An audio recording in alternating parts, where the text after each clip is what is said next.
Hi, and thanks for tuning back into my series To Buy or Not to Buy, the book review, where I will be sharing all the journaling exercises of the book so you can also use that to stop yourself from over shopping and gain more awareness of your shopping behavior.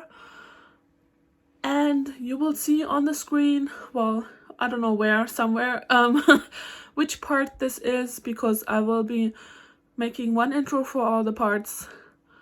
But remember to like and subscribe. If you like it, then it will help the algorithm to push this video out to more overshoppers who really need this piece of information.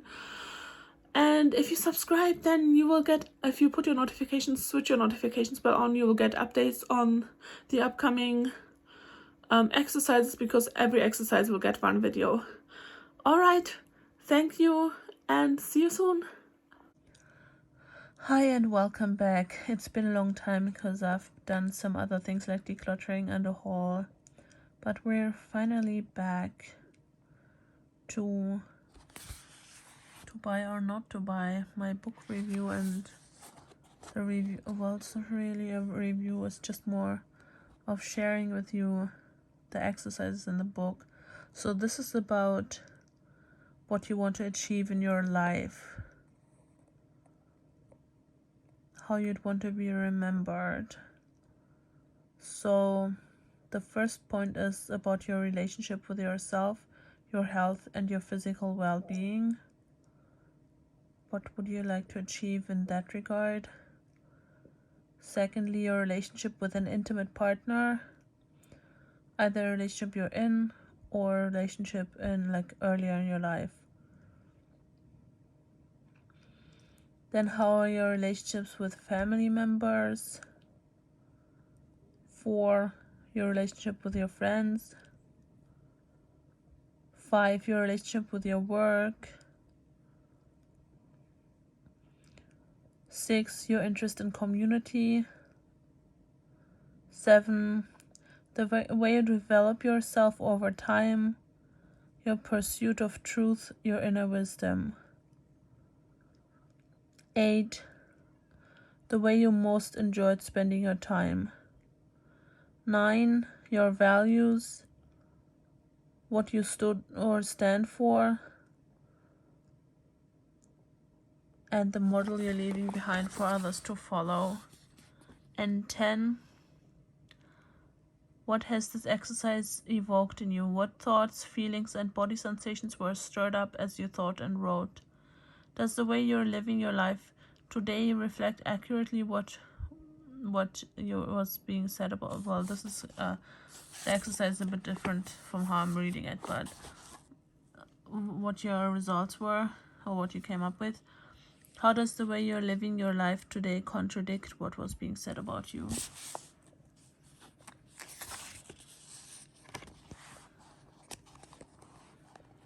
Then we get to the motivational interview with yourself.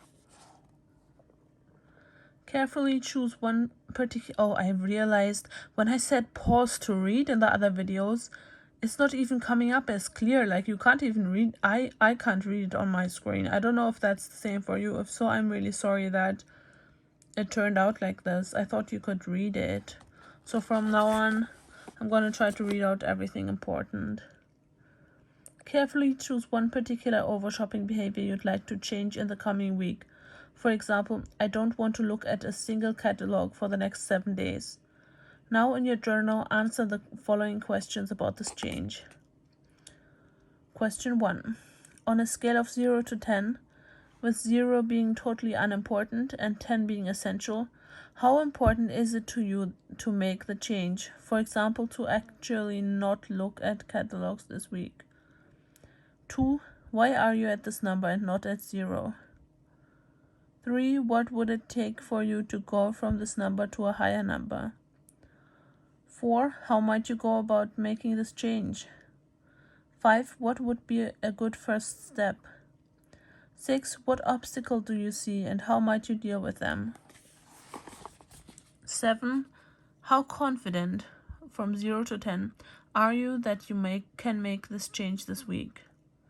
8. What gives you that level of confidence?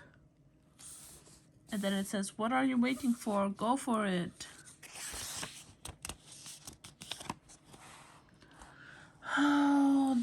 have a matrix, it's called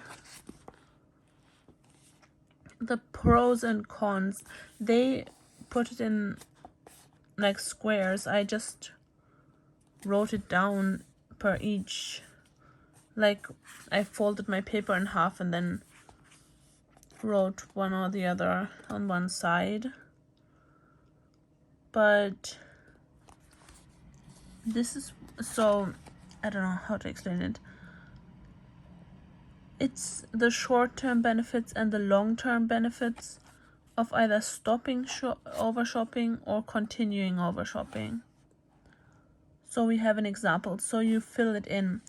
Short-term benefits if I stop, short-term benefits if I continue, long-term benefits if I stop, long-term benefits if I continue. And we have examples here of short-term benefits if I stop. I'll have money in the bank. I'll feel proud of myself. I won't have to keep hiding things. I'll have more time, so I won't always be rushed and behind schedule. I have more control of myself and feel less anxious. Short-term benefits if I continue. I'll get more new clothes. I can hold on to the comfort of the familiar. There'll be continuing excitement in my life. Salespeople will like me. I'll look fashionable. I'll feel important. Long-term benefits if I stop. My house will be uncluttered. There's a strong chance that I'll develop more genuine relationships.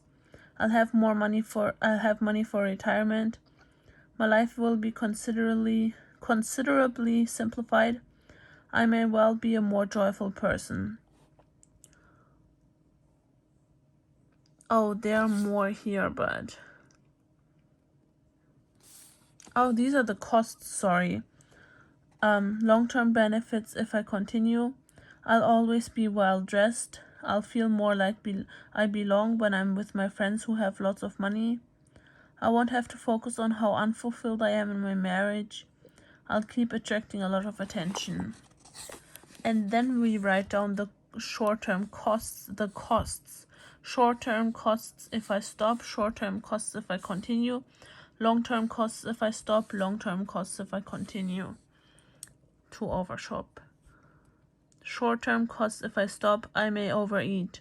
I won't see my friends at the shops. I'll feel deprived. I won't feel special. Short-term costs if I continue, I'll quickly run out of room for my stuff. I'll be constantly short of money. I'll stay frightened about the future and have to hide this fear. My husband will be angry with me. Long-term costs if I stop. Some people may not like me if I don't keep buying them gifts. I won't know what to do with myself, which will make me anxious. I'll have to set boundaries and deal with my feelings of unworthiness. People will pay less attention to me if I don't keep buying so much new stuff. Long-term costs if I continue to overshop. My children will grow up with the same skewed sense of values. My husband will find out, and things at home could fall apart. I won't have money for retirement. I'll have to keep living with shame, guilt, and worthlessness. I won't develop the muscles to have better relationships. I'll never feel free.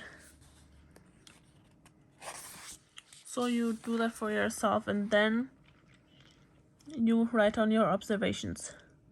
What have you noticed? What contradictions do you see, if any? Which list was easiest to write and why? Which list was hardest to write? Why?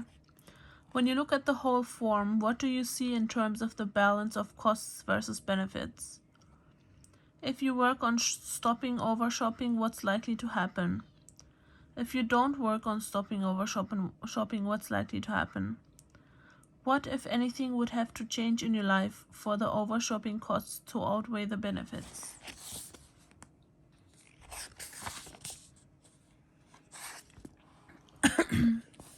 So these are the reminder questions.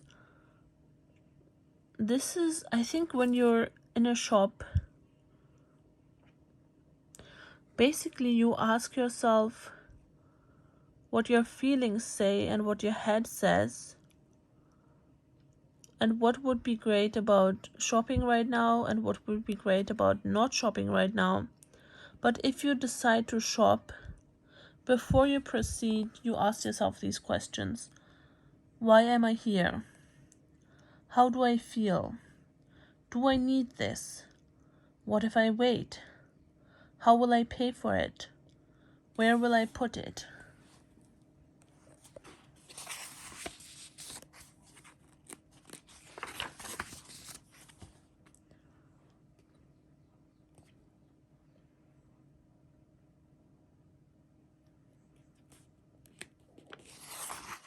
And this is it for today. I hope you liked it, and I'll see you in the next one. Bye!